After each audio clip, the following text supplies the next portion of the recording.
আসসালামু আলাইকুম। টেন্সের এই পর্বে তোমাদের স্বাগতম।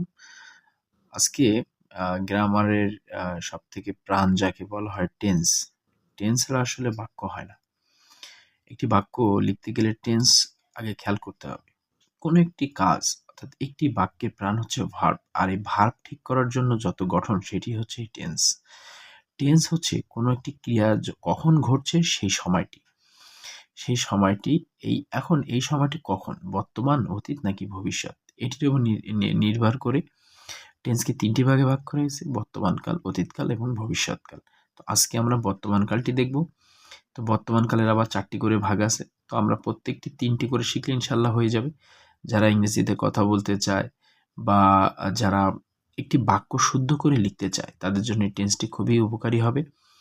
তো টেন্সের প্রথম যে চিন্তাটি সেটি হচ্ছে বর্তমানকালে যত সাধারণ ঘটনা ঘটে এই ঘটনাগুলো কিন্তু সবই প্রেজেন্ট ইনডিফিনিট টেন্স বা প্রেজেন্ট টেন্স। তো প্রেজেন্ট টেন্সের এই যে গঠনটি তোমরা দেখছো, সাবজেক্ট, ভার্ব এবং অবজেক্ট বা এক্সটেনশন, এইটি দিয়ে আসলে এই বর্তমানকালের সকল ঘটনা আমরা ব্যাখ্যা করতে পারি। আরেকটি গুরুত্বপূর্ণ তথ্য তোমাদের দিতে চাই, সেটি হচ্ছে কোনো গঠনই তোমাদের মুখস্থ রাখতে হবে না। তোমরা শুধু এই সাবজেক্ট, ভার্ব, অবজেক্টটি বা এক্সটেনশনটি এই বাক্য এইটুকু তোমরা মনে রাখো, আর বাকিগুলো তোমাদের এইটা দিয়েই আমি মুখস্থ করাবো বা মনে রাখার ব্যবস্থা করে দেবো, যে এটি আসলে তোমরা কিভাবে মনে রাখতে পারবা। তো আমরা একটি বাক্য লিখি, যে খুব সহজ করে আমি বাক্য লিখবো, তাহলে তোমরা যাতে বুঝতে পারো। যেমন আমি স্কুলে যাই, খুব সহজ সহজ বাক্য থেকে আমরা কঠিন কঠিন বাক্যে যাব। আমি স্কুলে যাই, তাহলে এই কাজটি বর্তমানে ঘটে থাকে বা ঘটে, সাধারণ ঘটনা। তো এরকম ঘটনাগুলো আমরা প্রেজেন্ট টেন্সে ব্যবহার করব। আমি স্কুলে যাই। তো এই বাক্যে তোমাকে অবশ্যই সাবজেক্ট খুঁজে বের করতে হবে, আই। এখন এই ভার্ব কি? ভার্ব হচ্ছে যাওয়া, তাহলে গো। আই গো, কোথায় যাই? স্কুলে যাই। গো টু স্কুল, স্কুল এ যাই। আই গো স্কুল বা আই গো টু স্কুল সুন্দর মানায়। তো আমি স্কুলে যাই, এরকম বাক্যে যার সম্পর্কে বলা হয় সেই সাবজেক্ট। যেমন এখানে কে স্কুলে যাচ্ছে, এই প্রত্যেকটি জিনিস আলাদা আলাদা করে শিখতে হয়। বাক্যে যার সম্পর্কে বলবো আমরা, এটি আমরা খুব গুরুত্বপূর্ণ জিনিস। প্রিপোজিশনের আগে সাবজেক্ট থাকে, অথবা বাক্যে যার সম্পর্কে বলা হবে সেই সাবজেক্ট।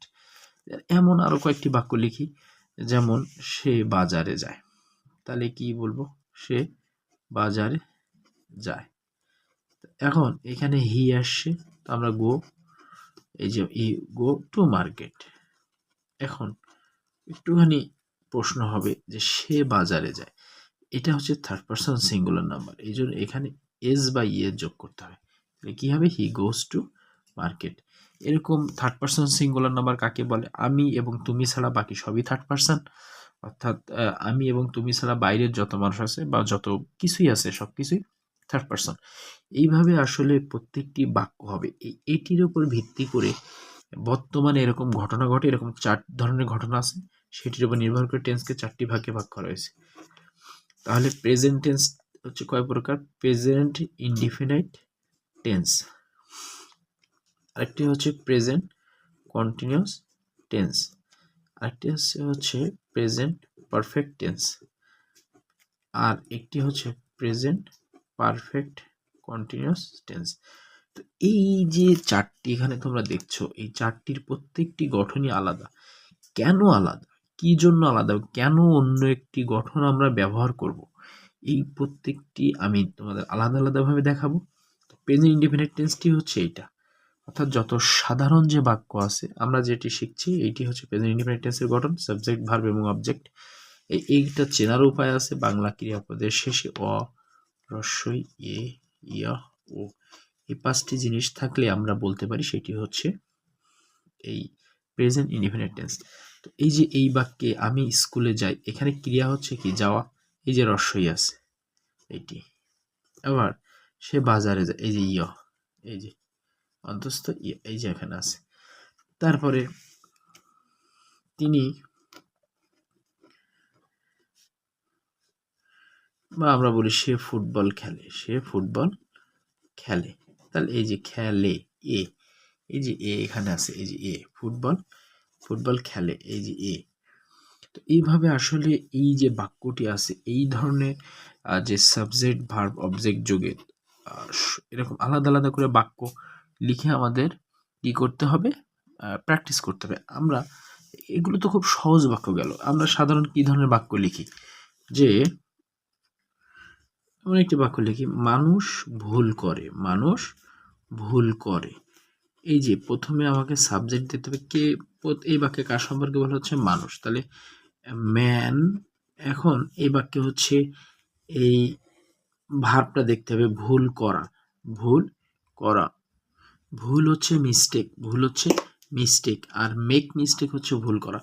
যেহেতু মানুষ, তাহলে ম্যান মেক্স মিস্টেক্স। আমরা সিঙ্গেলি বলছি, যদি বলতাম মানুষেরা, তাহলে এটিকে যেহেতু আমি তুমি ছাড়া, সেহেতু এটি থার্ড পারসন এবং সিঙ্গুলার হিসাব করছি, এই জন্য মেক্স এর যোগ করলাম, মেক্স মিস্টেক।